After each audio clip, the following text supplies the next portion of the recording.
So Prince Harry and Meghan Markle are panicking. They can try and spin the Andrew Mountbatten Windsor situation for them as much as they like. But they are panicking because they know what is currently being opened up is the previously unspeakable. The fact that the line of succession can be changed. The fact that people can lose their royal titles. All of these conventions that in the past, the British royal family wouldn't countenance because it raised too many questions about their authority. It gave too much power to politicians. It allowed the Republican movement to make demands on them. All of that has gone out the window and has had to go out the window because of the terrible handling by this institution of the Andrew Mountbatten Windsor scandal. What if the British monarchy is about to make one of the most shocking decisions in modern royal history? What if Prince Harry, Meghan Markle, and even their children could actually be removed from the royal line of succession? It sounds unbelievable. For centuries, the British royal family operated under an unwritten rule. Once you were in the line of succession, you stayed there.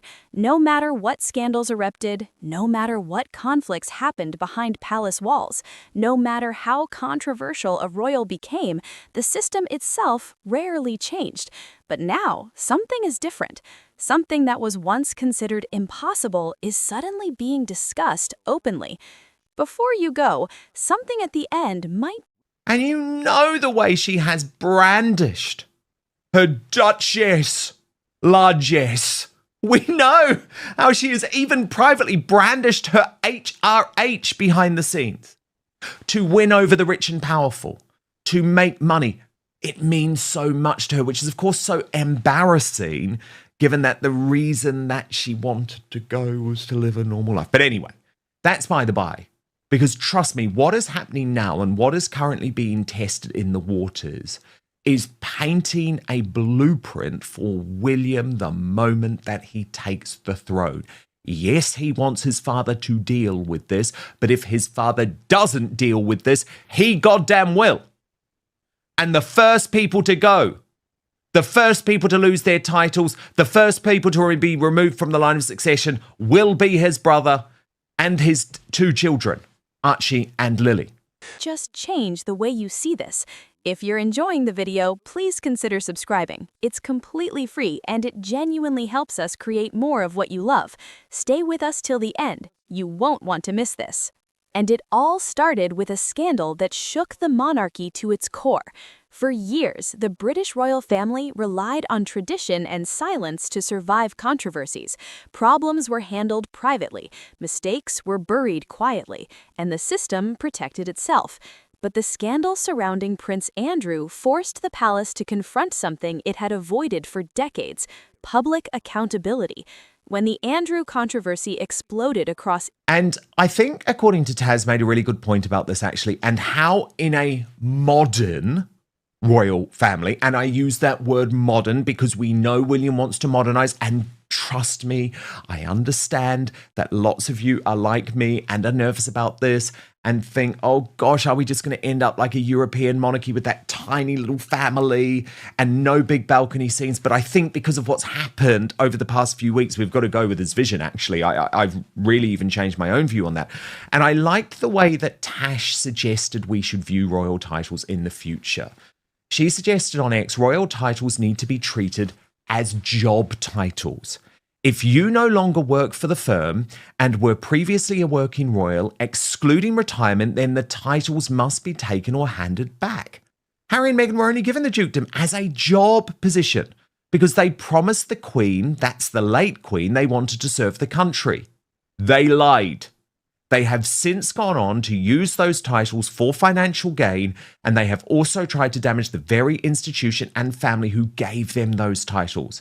They lied for maximum damage and did it publicly for money. They will take any money they can get off anyone who's willing to give it. They are another Andrew and Fergie waiting to happen. International headlines, the monarchy faced enormous pressure. Suddenly, the idea that royal status could shield someone from consequences no longer held up.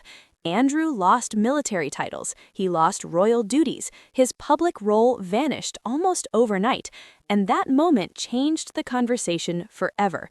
Because if a prince can lose his royal privileges, people started asking a much bigger question: what else can be taken away?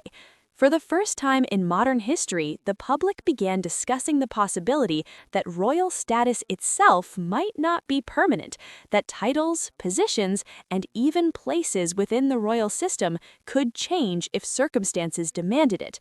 And this is where the situation becomes extremely uncomfortable. But actually, for Harry and Meghan, this is a real nightmare because it gives William the total plan as to how he can just immediately strip them the moment he is on the throne, which may happen sooner than many think. Yes, Dan, when it comes to this, it's one of those things where people thought this was sacred. You can't touch the line of succession unless somebody dies. Nobody's removed from it. That's how it's pretty much always been. But if Andrew is officially removed, that basically shatters the glass ceiling there.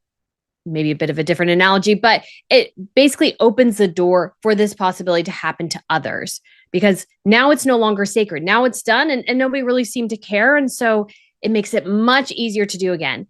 And the rationality for stripping Harry and Meghan, not only of their titles, but places in the line of succession, is that they are rogue royals, still constantly utilizing the titles to make money, to make, sometimes political statements and these sorts of things without being within the confines and respecting the family and their decisions. For Prince Harry and Meghan Markle, because while the Andrew scandal forced the monarchy to rethink accountability, Harry and Meghan created a completely different kind of crisis, one that strikes at the heart of the royal institution.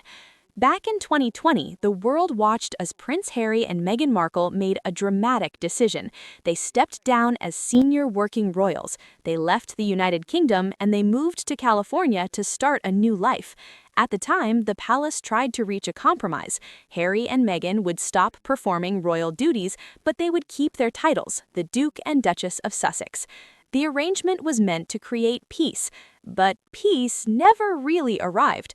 Instead, what followed was a series of events that kept the royal family trapped in a cycle of controversy.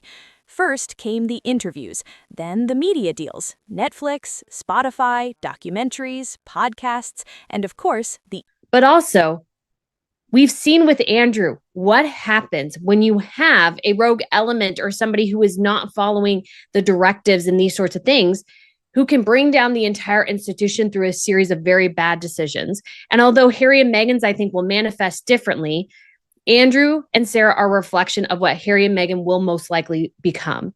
And if Andrew had been dealt with 7 years ago, 15 years ago, 20 years ago, we would not be here.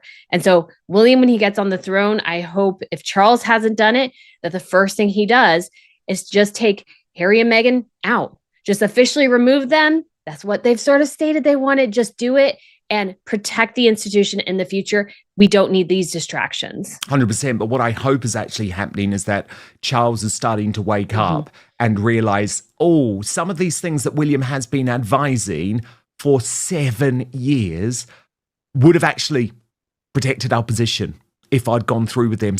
interview that shook the royal family around the world, the Oprah interview. During that broadcast, Harry and Meghan made accusations that stunned millions of viewers. They described life inside the royal institution as isolating and deeply painful. They spoke about internal tensions, family divisions, and allegations of racism within the royal household. For many viewers, it was a moment of shocking honesty. For others, it felt like a direct attack. So actually, maybe William isn't saying this to overstep the boundaries or to try and, trample over my reign. William's actually saying this because he wants to have a monarchy that is able to be saved, and he's trying to help you, Charles. Stop being so intransigent and listen to your eldest son. And we do also, Dan, have tons of examples in mainland Europe of this happening. We have it in Sweden with the king stripping some of his grandchildren other HRHs. We have it in Denmark with the queen deciding to strip prince and princess titles and give them count and countess titles as well. And in the Netherlands, it's sort of interesting because you could be born in the line of succession, but if you get so far removed from who the monarch is, you just kind of fall off the line of succession. And that might be a model that the Brits need to adopt because we don't need 1,000 plus, several hundred and thousand plus people in the line of succession anymore. On the monarchy itself. And the problem, according to royal critics, was this. While criticizing the institution, Harry and Meghan were still using their royal titles.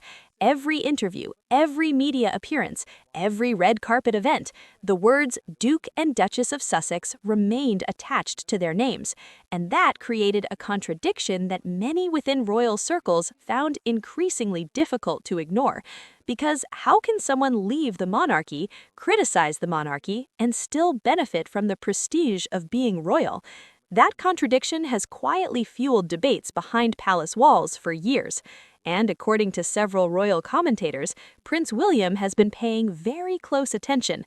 William is expected to become king one day, and insiders say he has spent years thinking about the future of the monarchy and how it must adapt to survive in the modern world. The monarchy cannot function the same way it did 50 years ago. Public expectations have changed. Transparency matters more than ever, and the institution must justify its existence to a population that increasingly questions inherited privilege. William reportedly believes the royal family must become smaller, more focused, and more accountable. A streamlined monarchy, fewer working royals, clear responsibilities, and titles that represent service, not just status. Under that vision, being royal would mean something very specific. It would mean carrying out public duties, representing the country, supporting national institutions. In other words, royal titles would function almost like job titles. If you do the work, you keep the role. If you walk away from the work, the role eventually disappears. This idea might sound radical to traditionalists, but it's actually already happening across Europe. Several European monarchies have quietly modernized their royal systems in recent years. Kings and queens have reduced the number of royals holding official titles. Public funding has been limited. Royal status has become more closely tied to actual responsibilities. The logic is simple. A monarchy that appears too large, too privileged, or too disconnected from public service risks losing public support, and Britain may eventually face the same reality. Which brings the conversation back to Harry and Meghan. Right now, they remain part of the royal structure in a symbolic way. Harry is still a prince. Their children, Archie and Lilibet, remain within the extended royal line. But the political and cultural debate surrounding the monarchy is shifting. If the royal family ever decides to formally redefine what royal titles mean in the modern era, Harry and Meghan could find themselves directly affected by those changes, not because of one single moment, but because of the entire story that has unfolded since they left the United Kingdom. Stepping away from royal duties, public criticism of the monarchy, commercial partnerships connected to their royal identity, and years of visible tension between the Sussexes and the rest of the royal family. All of it has created a situation that previous generations of royals never had to confront, and that is why some royal commentators believe the future could hold difficult decisions. Of course, nothing official has happened yet. There has been no announcement, no formal change to the line of succession, no decision about titles, but the conversation is happening, quietly, carefully, and in royal politics, conversations like this often begin long before the public ever sees the final outcome. Because the truth is, the British monarchy has survived for more than 1,000 years by adapting when necessary, sometimes slowly, sometimes dramatically, and if the institution ever concludes that its survival requires redefining who represents the crown, then even the most famous royal names may not be immune to change. So the real question is this: if the future king believes the monarchy must evolve to survive, and if public pressure for accountability continues to grow, what happens next for Harry and Meghan?